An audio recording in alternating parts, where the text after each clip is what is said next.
यह कहानी एक ऐसी लड़की की है जिसने अपने जीवन में बहुत कुछ सहा, लेकिन फिर भी उसने अपनी हिम्मत और धैर्य को बनाए रखा। मोहिनी, जिसकी शादी को काफ़ी समय हो चुका था, अपने ससुराल में छोटी मोटी बातों पर ताने सुनती थी। यह ताने उसे बहुत दुखी कर देते थे, लेकिन यह किसी से कुछ नहीं कहती थी। एक दिन उसके पड़ोस में रहने वाली अंजलि उससे मिलने आई। अंजलि, तुम अच्छा आजकल दिखती नहीं हो, कहाँ गायब हो जाती हो?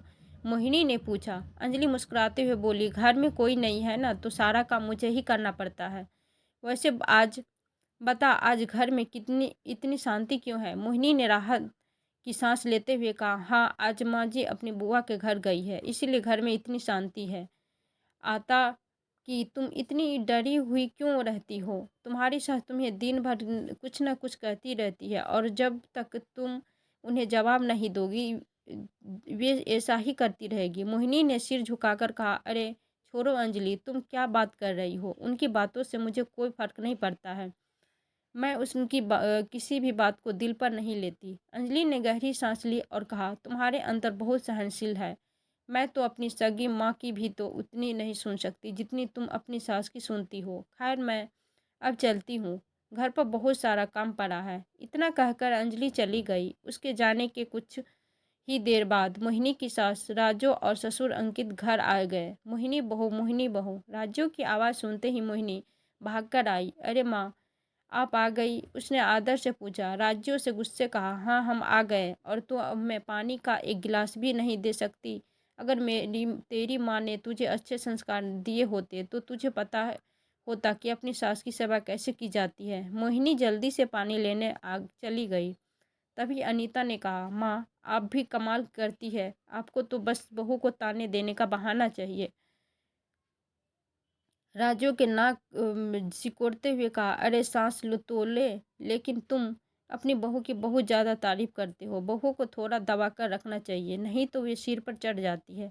अनीता ने मुस्कुराकर कहा, आपको शुक्र गुजार होना चाहिए कि आपको इतनी अच्छी बहू मिली है जो आपकी हर बात सुनती है। अगर कोई जरा भी तेज तरार मिलता तो आपको पता चलता। अंजलि अंकित उसे बहुत समझाने की कोशिश करता है, लेकिन राजू एक सास के सभी कर्तव्यों को निभाते हुए अपनी बहू को तंग करने का कोई मौका नहीं छोड़ती।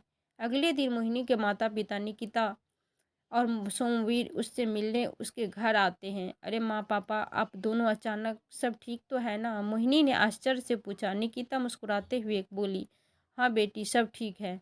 हम तेरी मौसी के घर आए थे तो सोचा तुझसे भी मिल ले। सोमवीर ने प्यार से पूछा, कैसी हो बेटा? मोहिनी ने सिर झुकाकर कहा, मैं ठीक हूँ पापा, आप बैठिए, मैं मैं माँ को और बाबूजी को बुलाती हूँ। वह तुरंत अपनी सास और ससुर को बुलाने चली गई। जैसे ही राजू और अंकित आए, राजू ने तंज कसते हुए कहा, अरे बहन भैया, मैंने तो सोचा था कि आप लोग सोमवीर बहुत संस्कार होंगे, लेकिन आप भी वैसे ही निकले। निकिता और सोमवती हर पक्ष रह गए। निकिता ने विनम्र से पूछा, बहन, आप ऐसा क्यों कर रही है? राजू ने आंखें तरसते हुए कहा, यह भी कोई अच्छी बात है कि बार बार बिना बताए बेटी के घर चले आना? ने संयम ने कहा, बहन, हम पूरे 1 साल बाद आए हैं और आप इस तरह बात कर रही है। निकिता ने भी सफाई दी, बहन, हम तो मोहिनी की मौसी के घर आए थे तो सोचा कि अपनी बेटी से भी मिल ले। राजू ने नाक चढ़ाते हुए कहा, बहन, सबसे पहले तो आप लोग बहुत सोचते हैं। निकिता ने दुखी होकर कहा, अरे हम इतना क्यों सोचे? अगर आपको हमारा आना पसंद नहीं है तो माफ़ कीजिए, अब से नहीं आएंगे। यह सुनकर अनीता तुरंत बोला, अरे भाग्यवान, इस तरह से घर आए मेहमान से कोई बात करता है भला? भाई साहब, बहन जी, मैं आप लोगों से बहन की तरफ से माफ़ी मांगता हूँ, कृपया बैठिए। इतने में मोहिनी चाय और नाश्ता लेकर आती है। माँ, पापा, लीजिए, मैं आपके लिए चाय लेकर आई हूँ। माँ, आपको अदरक वाली चाय पसंद है ना, इसलिए मैंने खास आपके लिए अदरक वाली चाय बनाई है। राजू तुरंत तंज कसती है, वाह बहू, वाह, शादी को इतने साल हो गए, लेकिन तुम्हारे माता पिता को क्या पसंद है यह तुम्हें अब भी याद है, और अपने ससुराल में कौन क्या पसंद पसंद करता है यह अब तक नहीं जान पाई। मोहिनी ने संयम बनाए रखते हुए कहा, माँ जी, यह बातें बाद में भी हो सकती है, अभी हमारे घर में मेहमान आए हैं। राजू ने नाक चढ़ाते हुए कहा, क्यों बहू, क्यों, अभी क्यों नहीं? क्या मैंने कुछ गलत कह दिया? बताओ ईमानदारी से। अंकिता ने बीच में हस्तक्षेप किया। माँ, कभी कभी आप हद पार कर देती है। घर में मेहमान आए हैं और आप। लेकिन राजू बीच में ही बोल पड़ी। अरे मैंने कुछ गलत कह दिया क्या? मैं तो सच ही कह रही हूँ। बहू को मेरी हर बात बुरी लगती है। सोमवीर ने माहौल को शांत करने के लिए कोशिश की। मोहिनी बेटा, हमें अब निकलना चाहिए। अंधेरा होने से पहले घर पहुंचना है। निकिता भी सहमति में सिर हिलाते हुए बोली, हाँ बेटी, खाना पीना छोड़ो, हमें सिर्फ तुझसे मिलने आए थे। मिल लिए, अब हमें चलना चाहिए। अनीता ने तुरंत कहा, अरे बहन भाई साहब, जब बेटी इतनी कर रही है तो रुक जाइए। हम इतने भी बुरे नहीं हैं, अपने घर आए मेहमान को देखभाल न कर सके। निकिता ने हल्की मुस्कान के साथ जवाब दिया, बहन हमने देख लिया कि आप मेहमानों की कैसी देखभाल करती है। अब हमें जाने दीजिए। नमस्ते कहते हुए सोमवीर उठ खड़े हुए। अनीता ने तुरंत कहा, भाई साहब आप नाराज हो गए, कम से कम चाय भी तो पी लीजिए। लेकिन सोमवीर ने गहरी सांस लेते हुए कहा, बेटा तुम्हारी माँ तो ऐसी है, यह हमें अब समझ आ गया। पर सच कहूँ तो अब उनकी बातों से मैं तंग आ चुकी हूँ। चाय तो दूर, इस घर की पानी भी नहीं स्वीकार कर। नहीं। निकिता भी आहत स्वर में बोली, भाई साहब हम तो सिर्फ अपनी बेटी से मिलने आए थे, लेकिन आपकी पत्नी के व्यवहार ने हमें बहुत ठेस पहुंचाई है। मोहिनी परेशान होकर बोली, पापा प्लीज़ थोड़ी देर रुक जाइए, कम से कम एक घूंट पानी ही पी लीजिए। लेकिन सोमवीर ने उसकी बात अनसुनी कर दी और उसकी सिर पर हाथ रखकर बोले, बेटा खुश रहना। यह कहकर वे बिना कुछ खाए पिए वहाँ से चले गए। यह देख मोहिनी के मन में क्रोध की ज्वाला जल उठी। उसने कभी नहीं सोचा था कि उसकी माँ बाप के साथ इस तरह का अनादर होगा। उसे लगा कि अब समय आ गया है कि वह अपनी सास को सबक सिखाए। उसी क्षण उसने मन ही मन में ठान लिया कि जब तक वह अपनी सास को उनकी गलती का एहसास नहीं करा देती, तब तक वह भी अपने मायके का पानी नहीं पिएगी। मैं चैन की सांस तभी लूँगी जब अपनी सास को सबक सिखा दूँगी। मोहिनी ने मन ही मन ठान लिया कि अब वह चुप नहीं बैठेगी। उधर अंकित अनीता को समझाने की कोशिश कर रहा था। अनीता, तुम्हारा व्यवहार मोहिनी के माता पिता के साथ बिल्कुल सही नहीं था। तुमने उनके सम्मान का जरा भी ख्याल नहीं रखा। अनीता चिढ़कर बोला, अरे तुम चुप रहो, मुझे अच्छे से पता है कि किससे कैसे बात करनी है। अंकित ने गहरी सांस ली और कहा, अगर यही व्यवहार कोई तेरी बेटी के ससुराल में करे तो तुझे कैसा लगेगा? अनीता ने ठहाका लगाते हुए कहा, मेरी बेटी के ससुराल वाले ऐसा करने की हिम्मत भी नहीं करेंगे, क्योंकि मैं हर वक्त उन लालची लोगों का मुंह पैसों से बंद रखता हूँ। उनकी औकात नहीं कि वो मेरे सामने जुबान खोले। अंकिता ने अनीता की मानसिकता पर घिन आ रही थी। उसने गुस्से में कहा, और तुम्हें लगता है कि मोहिनी के माता पिता ने तुम्हें क्या दिया है? वो लालची और औरत, उन्होंने अपना कलेजा काटकर अपनी बेटी तुम्हें सौंप दी और तुम्हें आज भी सौदे की ही पड़ी है। वे भले लोग थे, इसलिए चुपचाप चले गए। अगर कोई और होता तो तुम्हें अभी तक सबक मिल चुका होता। लेकिन अंकित की बातों का अनीत पर कोई असर नहीं हुआ। अगले दिन सुबह मोहिनी अंजलि से बातें कर रही थी। वह गेट के बाहर खड़ी होकर उससे बात कर रही थी और अपनी मन ही पीड़ा साझा कर रही थी। अंजलि, अब मुझसे सहा नहीं जाता, मैं कुछ ना कुछ तो ज़रूर करूँगी। अंजलि ने उसकी ओर देखा और कहा, हाँ मोहिनी, अब तुम्हें अपने लिए खड़ा होना ही होगा, वरना यह सब कभी नहीं रुकेगा। कुछ देर बातें करने के बाद मोहिनी घर के अंदर चली गई। वह सीधा रसोई की ओर बढ़ी, तभी अनीता वहां आ गई।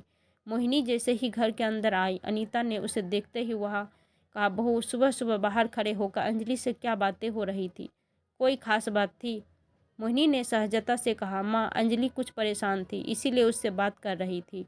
अनीता ने संदेह भरी नज़रों से पूछा, ऐसी क्या परेशानी थी जो घर के काम से ज़्यादा ज़रूरी हो गई? मोहिनी ने धीरे से जवाब दिया, माँ वह कह रही थी कि उसका पति अपनी पूरी तनख्वाह अपनी माँ के हाथ में दे देता है, और जब अंजलि को पैसे की ज़रूरत होती है तो उसे सास को से मांगनी पड़ती है।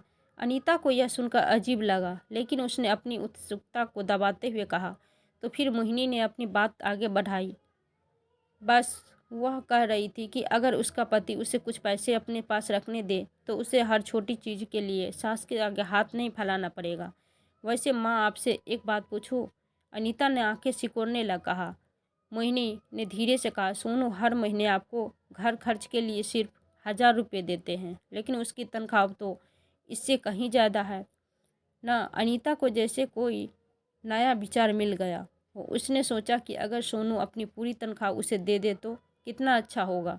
वह तुरंत बोली, बहू तुम्हें बहुत चिंता होने लगी है घर की, पैसों की। मोहिनी ने मुस्कुराते हुए कहा, नहीं माँ जी, नहीं माँ, बस यूं ही बात निकलनी तो सोचा पूछ लूँ। यह कहकर वह वहाँ से चली गई। लेकिन अनीता के मन में यह बात घर कर गई। रात होते ही जब सोनू घर आया तो अनीता ने तुरंत अपनी बात रखी।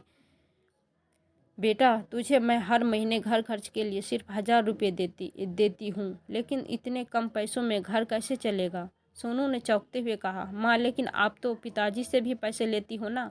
अनीता ने गुस्से में कहा, बेटा मैं कोई भिखारी नहीं हूँ, मैं तेरी माँ हूँ और माँ को अपने बेटे की पूरी तनख्वाह मिलनी चाहिए। सोनू को यह सुनकर अजीब लगा। उसने धीरे से कहा, माँ आपने आज तक कभी इस बारे में कुछ नहीं कहा, फिर अचानक ऐसा क्या हुआ। अनीता ने झुंझलाकर कहा, आज तक कहने की ज़रूरत नहीं पड़ी थी, लेकिन अब वक्त बदल गया है। घर चलाने के लिए पैसे चाहिए और यह तुम्हारी जिम्मेदारी है कि अपनी पूरी तनख्वाह माँ के हाथ में दो। सोनू असमंजस में था। उसने धीरे से कहा, माँ लेकिन मुझे तो भी तो अपने खर्चा के लिए पैसे चाहिए। अनीता ने तुनक कर कहा, कैसे खर्चे? मैं कौन से तुझे भूखा रख रही हूँ जो तू भी चाहिए मुझे मांग लेना, लेकिन पैसे तेरे पास नहीं रहेंगे। सोनू कुछ बोलने ही वाला था कि तभी अंकिता वहां आ गया और उसने यह बात सुन ली। उसने गहरी सांस लेते हुए कहा, भाई यह अचानक से क्या नया नियम बना दिया है माँ ने। सोनू ने लाचारी से कहा, भैया मुझे खुद समझ नहीं आ रहा है कि माँ को अचानक क्या हो गया। अंकिता ने सख्त लहजे में कहा, माँ तुम अपने बेटे पर इतना अधिकार नहीं जता सकती कि उसकी पूरी कमाई अपने हाथ में ले लो। अनीता गुस्से में बोली, अरे यह घर मेरा है, मेरे बेटे की कमाई भी मेरी ही होनी चाहिए। अंकित ने नाराजगी से कहा, माँ ऐसा नहीं होता। हर इंसान को अपनी मेहनत की कमाई पर अधिकार होता है। आप घर खर्च के लिए पैसे मांग रख सकती है, लेकिन पूरी तनख्वाह मांगना गलत है। अनीता छल्ला गई और बोली, तो क्या मैं अपने ही बेटे से भीख मांगूं? अंकिता ने ठंडी आवाज में कहा, माँ यह भीख नहीं, सम्मान की बात है। हर इंसान को खुद के लिए भी कुछ बचा कर रखना चाहिए। सोनू असमंजस में था। उसने माँ की तरफ देखा, फिर अंकित की तरफ।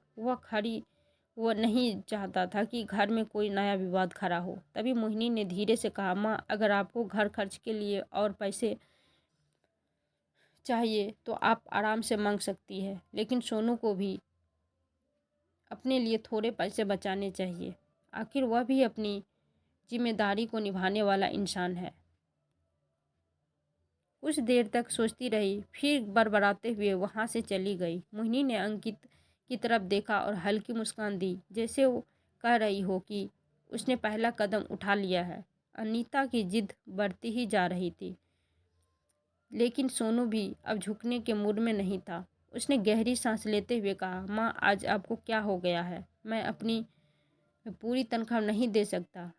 मुझे अपनी कार की ईएमआई भरनी होती है, मेरे अपने भी कुछ खर्चे होते हैं और मुझे अपने भविष्य के लिए भी बचत करनी है। अनीता ने झट से जवाब दिया, बेटा तुझे क्या लगता है कि मैं बचत नहीं कर सकती? मैं भी तो तेरे ही भले के लिए सोच रही हूँ। जब पैसा मेरे पास रहेगा तो सही तरीके से खर्च होगा। सोनू अब गुस्से में आ गया। उसने सख्त लहजे में कहा, नहीं माँ, मैं अपनी पूरी मेहनत की कमाई आपके हाथ में नहीं नहीं दूंगा। अनीता तुनक कर बोली, तो क्या तू मुझे गलत समझ रहा है?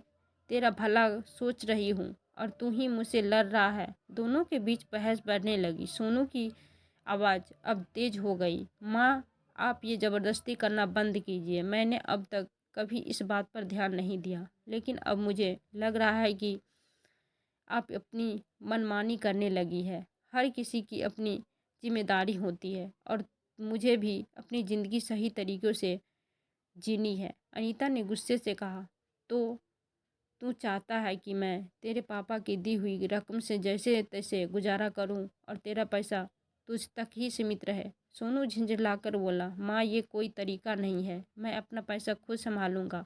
यह कहकर सोनू गुस्से में अपने कमरे की तरफ बढ़ गया। उसी समय मोहिनी वहाँ आई। उसने देखा कि सोनू गुस्से में कमरे में गया तो वह भी उसके पीछे गई। अंदर पहुंचते ही उसने धीरे से कहा, सोनू, माँ की आदत तो तुम जानते ही हो, फिर क्यों बहस कर रहे हो? सोनू ने गुस्से में जवाब दिया, मोहिनी, क्या तुमने सुना नहीं? माँ ज़बरदस्ती कर रही है।